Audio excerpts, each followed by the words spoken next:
So far this afternoon, we've taken really the telephoto lens and looked at WEC and what WEC is doing. I'd like us now to transition to the wide angle lens and get a bigger perspective to look at Worcester, but also look at Worcester in a larger context. And so I'd like to begin our conversation with the commissioners and with Juana Matias this evening. So let me introduce our panel for what should be a very dynamic conversation.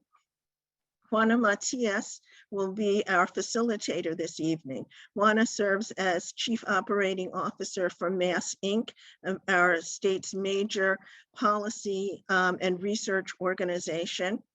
Also joining us are Commissioner Jeffrey Riley, who is the Commissioner of the Department of Elementary and Secondary Education, and Commissioner Carlos Santiago, who is the Commissioner of Higher Education.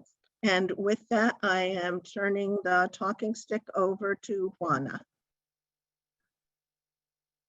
Jennifer, thank you so much for such a kind introduction. As you mentioned, my name is Juana Matias. I'm the COO of MassINC.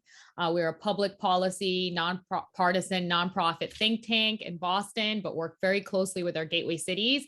And it's really a privilege and honor to be here with you all today and sharing the stage with our wonderful Commissioner Riley and Commissioner Santiago, two individuals who I admire and who I see not only show up, but they listen and they do the hard work, and they're committed to ensuring that we are really delivering on behalf of the needs of our students across the state. And I want to take the time also to just thank Jennifer and the WEC team for the incredible work you do on the ground to ensure that students in the Worcester School District are getting access to their full academic potential, that they're able to enter college and enter the workforce. And so it's a pleasure to be here. We have a full program. So I'm going to stop talking and would love to engage both of our commissioners and start off with something that I've seen you both do.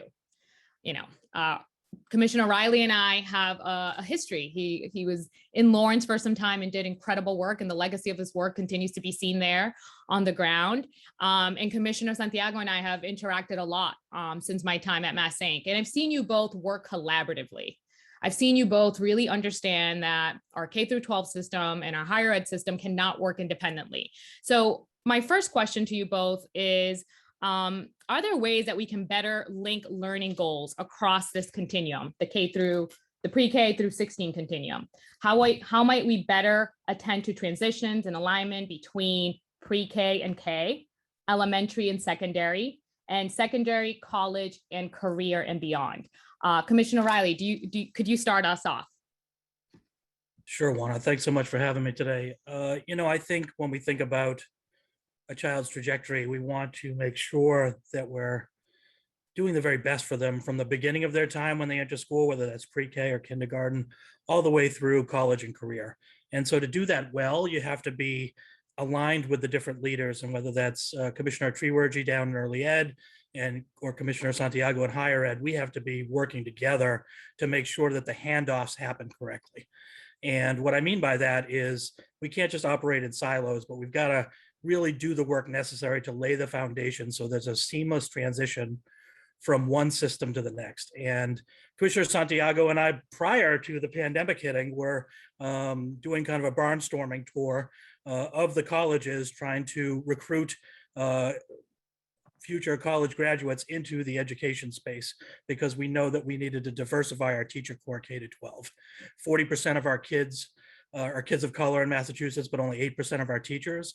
And the commissioner and I literally were doing evening events, it seemed like several times a week, just trying to get the word out that we need to bring young people of color into the teaching profession.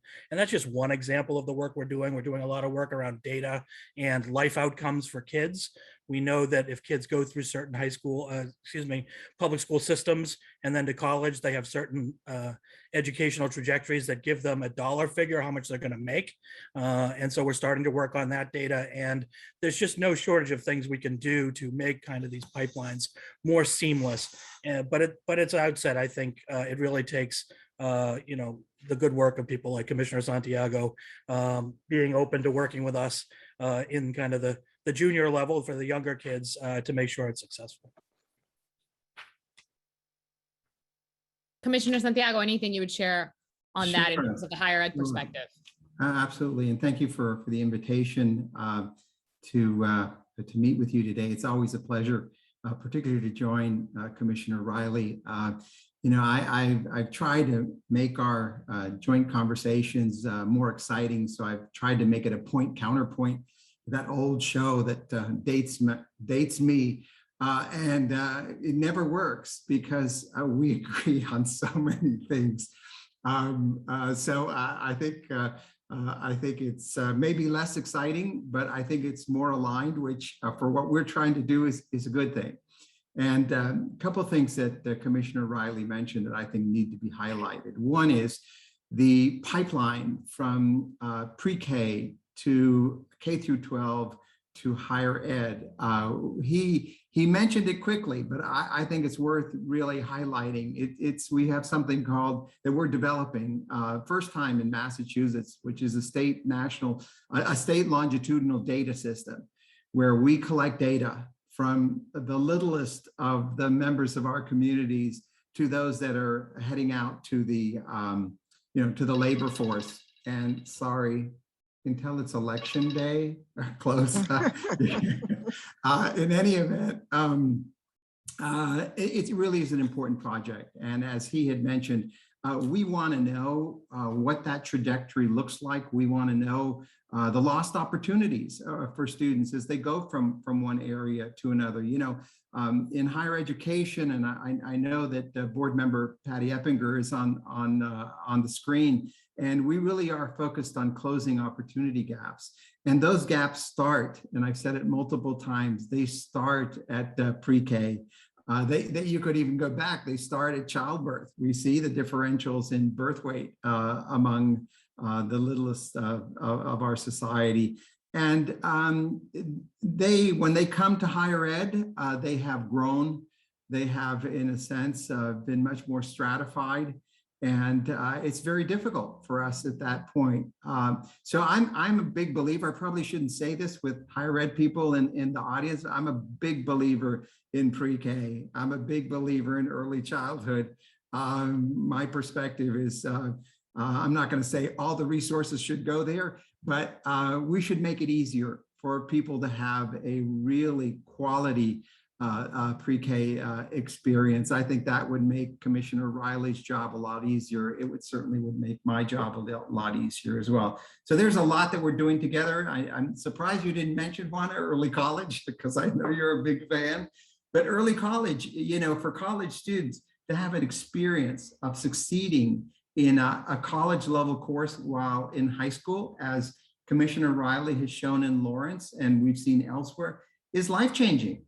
If these students can pass a course, a rigorous college level course, and that includes a school district and or a community college or state university working in collaboration, that changes their outlook. Their rates of college going are higher than other students that do not have those experiences. So those are things that were started under Commissioner Riley's leadership in K through 12, and we're happy to join him in those endeavors as well.